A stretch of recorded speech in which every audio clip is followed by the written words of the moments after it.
السلام عليكم السيد رئيس. أهلا وسهلا. أهلا وسهلا. We try to break the restrictions. We have to lift the restrictions and lift the sanctions put on Syria, because these sanctions were put because of the regime of Hafez al-Assad since 1979, even before we were born, because that was a country that fostered terrorism and such. These sanctions, specifically the Caesar law that was pushed by the American Congress on the former regime because it had tortured and violated human rights on its people. It had committed many violations against the Syrian people. But this is a former regime. This is past. So therefore, these sanctions have to be lifted. And if these sanctions remain with the old regime collapse, then they'll be targeting the people and not the regime, the former regime. I think Syria deserves a new opportunity at life, and Mr. President Donald Trump took a bold decision to lift the sanctions speedily, but it is still pending at the Congress, and the Congress also has to push to better the situation in Syria, because the Syrian people have suffered over the last decades, and the sanctions should not remain because it causes a burden on the people who've already suffered by the oppression of the former regime.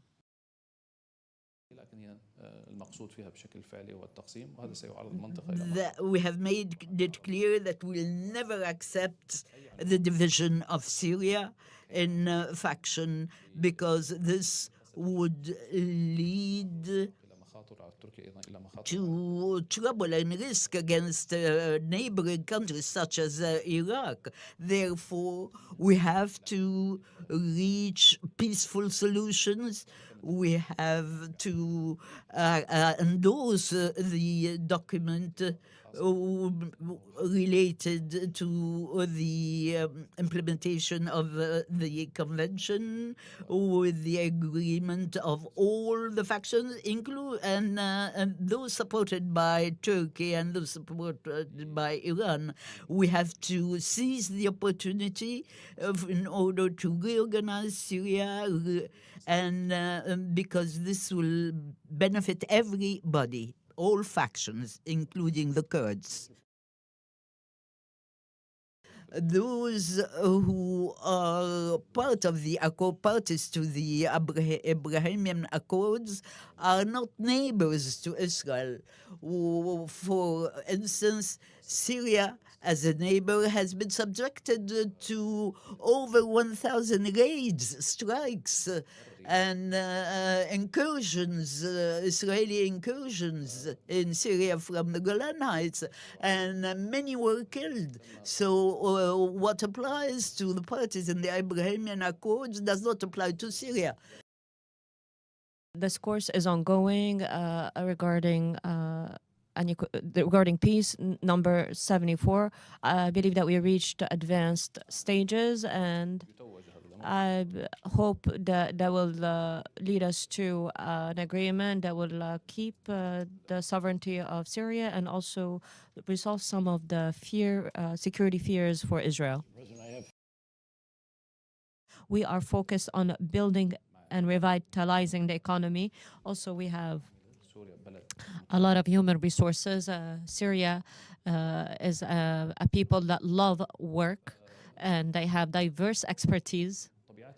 And in its nature, in the genetics of the Syrian people, they are commerce and tradespeople. So we please lift the sanctions and see what we can reach. There has been a lot of violations, and it worked on scaring the people in order to oppress them. But we cannot solve all the problems right away at once, but gradually we reach. Also, after the collapse of the former regime, the society has started to come together around the current presidency, and then at times, however, there was a bit of sectarianism that's reminiscent from the old regime.